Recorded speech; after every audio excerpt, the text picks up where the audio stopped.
I feel like doing nothing is actually really hard, right?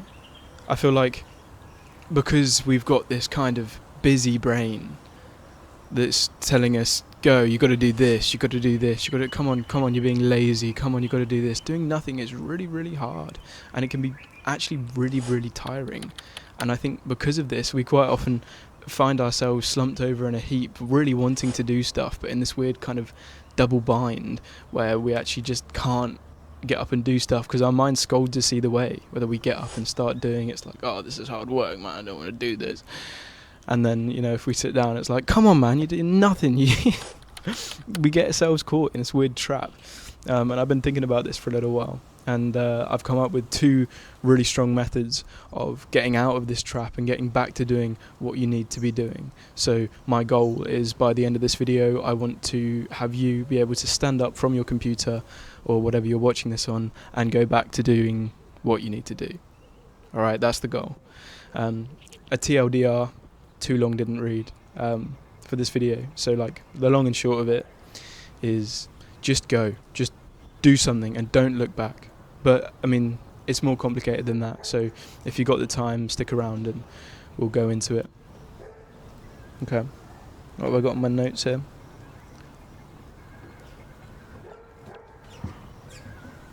Okay, so the first thing to really understand is what's going on in your head when this is happening. It's analysis paralysis, right? We all hate making decisions, right? This is the first noble truth that Buddha gave us. It's Dukkha. The best example I can give is, okay, you walk into a coffee shop and they're like, hey man, what do you want? And you look at all the options and there's like so many options nowadays for coffees. I mean, they're all lovely, but so many options. You pick one, you just pick a basic one. Okay, I'll have Americano, black, no sugar. Okay, do you want South African or Australian beans? What's the difference? Oh, taste and price. Okay, well, I'll go for the cheapest ones. Got ya. Would you rather they were sun-dried in Africa or Germany? I don't... Germany? Sure. Would you rather they were picked by someone named... Obviously, right, you see where this is going. And I'm being inflammatory. This doesn't actually happen. But how quickly can you just, like, oh my god, decision after decision after decision, I just want to do, like, this is more complicated than it needs to be. Right, far more complicated than it needs to be. So this is Dukkha. Right, this is the first noble truth that the Buddha gave us. And it's that we all crave certainty in a world where there is an illusion of infinite choice. Right? And this infinite choice is what causes a lot of suffering, I think. So we spend ages thinking out this problem that may actually not be that important, and really thinking it through, and like, if I do this, well then this will happen if I don't do it, or if I do this. We spend ages thinking, and quite often as well, I don't know if you have this experience, when the time comes to act, we make a snap decision anyway, and then we justify it so we don't seem crazy to everyone, why we chose that thing. But we actually just kind of made a split moment decision, even though we spent ages thinking it through. What I wanted to show you about this is the insights of Buddhism on this whole choice thing. The Zen master sees that there is only one path. He knows which path it is. There's only one. There is no decision. Because when you come up to a fork in the road, there's a left and a right option. But the only one you ever see, experience, is the one you take. Right? So there's only one road. And obviously there's that kind of thing looming in the background, like, what if we did go down the other road? But it's like when Suzuki Roshi, he did a great translation of the Tao Te Ching.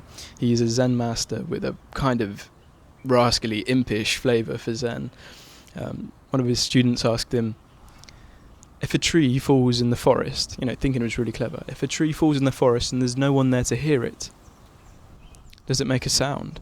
And Suzuki Roshi kind of sits back, smiles at him and goes, does it matter? You see what I'm getting at? It doesn't matter. The other road doesn't matter. The only road is the one you're on, and that must be the right road because you're on it. So, in light of this realization that we get from Zen, the only thing to do is to act. To just go. Just do it. And here's your actionable step. Just do something right now. Go, do it. Whatever's in your head, whatever popped in your head when I said do something, do it. Simplest action. You could close your laptop screen. You could grab a piece of paper in front of you and scribble something down. Just do it. It doesn't matter if it's meaningless, just do. Just do that thing. Go. Do it. That's it. That was the first practice. And that's kind of getting you used to just thoughtless action and just going and doing. And, you know, when someone says do a thoughtless action, we think of that as kind of reckless, right? Which leads me on to my second point. We either see it as totally reckless to do something like that because it's not been thought out whatsoever. You're just doing. How can we trust that? Or you see that that is right. You heard what I was saying earlier with there is only one path, but we're kind of too scared to do that. We think it's irresponsible still. Either way, the problem here is trust, right? We don't trust ourselves. We don't trust the decision that we just make is the right one. Do you see that?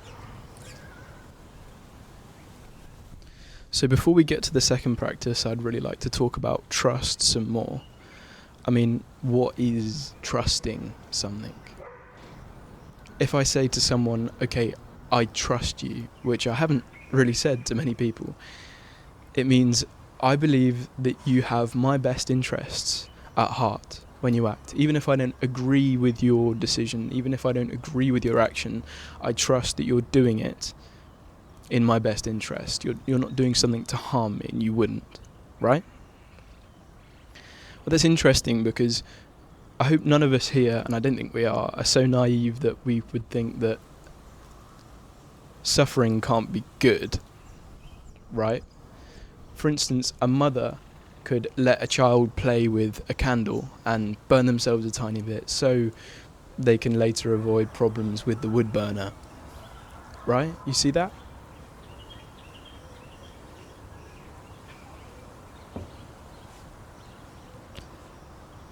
So that's the first thing. Sometimes negative things that happen to us aren't necessarily just black and white bad. They can be experiences that we learn from and need to learn from oftentimes.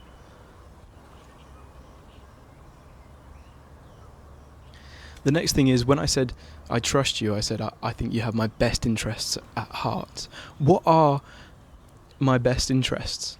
What are your best interests? What do you want, essentially? What do you want? Such an interesting question, man. I've spent so long thinking about this. If I gave you a essay, if I said, okay, you have to write a 5,000 word essay on what you want, exactly what you want, it's got to be to the T what you want, I reckon you'd struggle. I reckon I'd struggle. Right? It's a really hard thing to pin down. It's changing all the time, right? A Zen master, Bodhidharma, he was actually the first patriarch of Zen. Bodhidharma was once asked this very thing whilst he was gardening, right? He was just gardening in the Zen temple, and one of the students came up to him and asked, Bodhidharma, what do you want in life? What do you want? And, you know, he was expecting something like, a reply like, I don't know, to be enlightened, but instead, Bodhidharma said, Bodhidharma knows not, planting flowers to which the butterflies come. And pretty words, as always with Zen, but what that's trying to tell us is, we don't know what we want because we've already got it, and what we've already got is a surprise. Right? Those are the two reasons. I think there are two reasons. We don't know what we want because we already have it. It's here now. And because it's a surprise. What we want is a surprise. We want an adventure at the end of the day, right? And I mean, surprise, here you are now. This is a pretty big surprise to me. I don't know about you. So yeah, I think the next big problem with this getting wrapped up in our own head is trust. It's not trusting that the work we are doing will work out, or whatever we want from it. We don't even know what we want, but whatever. It's trust, right? So the second practice we're going to do is just a little practice in trust, and it's going to be around our breath. So if you don't want to do this one, I understand, you can skip, but what I want you to do is begin by noticing your breath. You can close your eyes, you don't have to.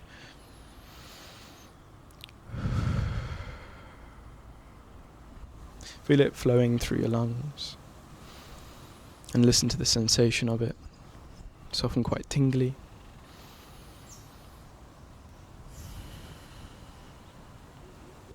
And then start to notice that your thoughts are arriving in your head.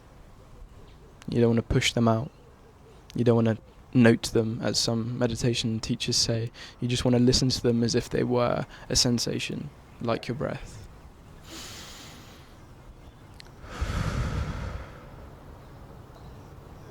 Now I want you to start trusting that your lungs will fill with breath when they need to, and they'll exhale when they need to too. I want you to stop playing such a conscious role in it.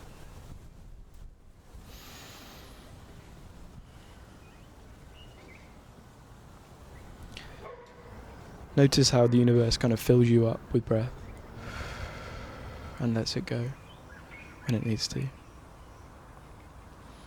That's all it is. Just trust. Trust the present moment. Trust the current. Okay.